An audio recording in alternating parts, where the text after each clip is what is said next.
Hello everyone, আমি জয়ন্তী। আমার নতুন একটি ভিডিওতে তোমাদের অনেক অনেক ওয়েলকাম। আশা করি তোমরা সবাই খুব খুব ভালো আছো, আর আমিও খুব ভালো আছি।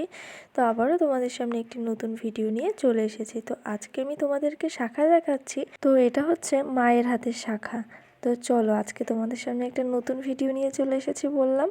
তো এই যে দেখতে পাচ্ছ মায়ের হাতের শাখাটা বারবার করে দেখাচ্ছি। তো শাখার যেই ডিজাইনগুলো দেখো কতটা নোংরা হয়েছে শাখাটা।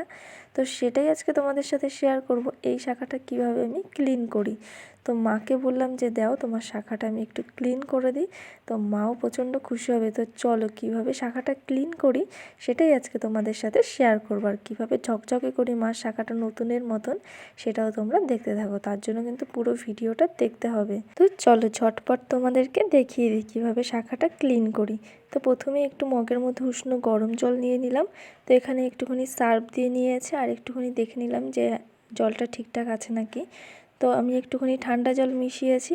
তো এই যে দেখো মায়ের শাখাটা কিন্তু এখানে আমি ভিজিয়ে রাখতে বলেছি 5 মিনিট, এটা মা হাতটা ডুবিয়ে রাখবে। তো চলো ততক্ষণ তোমাদেরকে দেখিয়ে দিই শাখাটা ক্লিন করার জন্য কি কি লাগছে।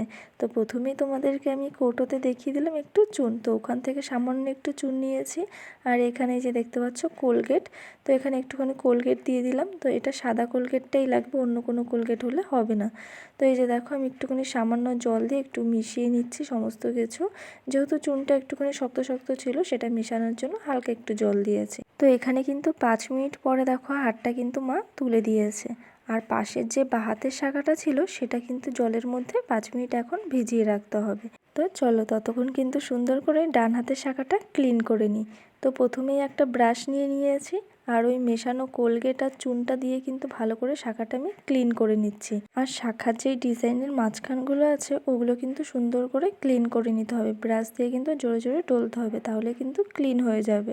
এই যে দেখো আমি কিন্তু জোরে জোরে একটু ডলে নিচ্ছি, এগুলো কিন্তু সমস্ত কিছু ক্লিন হয়ে যাবে। যেই নোংরাগুলো ছিল আর কি শাখার মাঝখানে যেই নোংরাগুলো ছিল এগুলো কিন্তু সমস্তটা ক্লিন হয়ে যাবে। তো একটু করে কিন্তু ব্রাশ দিয়ে শাখাটা ক্লিন করতে হবে, আর একটু করে কিন্তু জলের মধ্যে আর কি শাখাটা ভিজিয়ে নিতে হবে। তো একেবারে কিন্তু হবে না।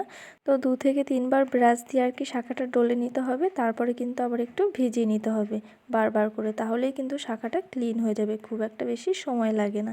তো দেখো কত সুন্দর ক্লিন হয়েছে শাখাটা, তোমাদেরকে পরে দেখাচ্ছি। তো তারপরে কিন্তু বাঁ হাতের শাখাটা এই যে দেখো এখন ক্লিন করা হবে। সেমভাবে কিন্তু বাঁ হাতের শাখাটাও ক্লিন করে নেব।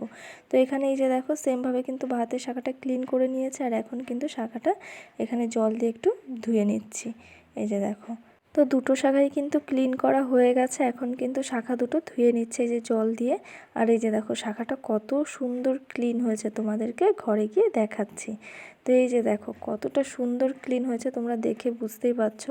আর শাখাটা যদি একটুখানি আর কি খুলে তারপরে ক্লিন করা যেত তাহলে আরও বেশি সুন্দর পরিষ্কার হতো।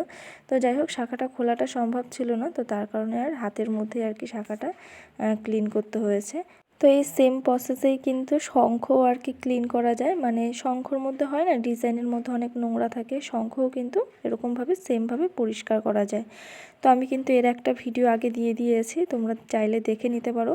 তো শঙ্খ আর শাখা কিন্তু এই একই জিনিস দিয়ে ক্লিন করা যায়, কোনো প্রবলেম নেই।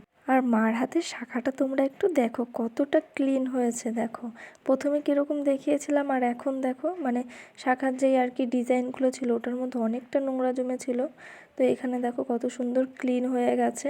তো তোমাদের কিন্তু দুটো হাতের শাখাই আমি দেখিয়ে দিয়েছি। তো তোমরাও কিন্তু চাইলে এরকমভাবে শাখা ক্লিন করতে পারো, আর করে আমাকে অবশ্যই কমেন্ট করে জানাবে যে ক্লিন হয়েছে কিনা।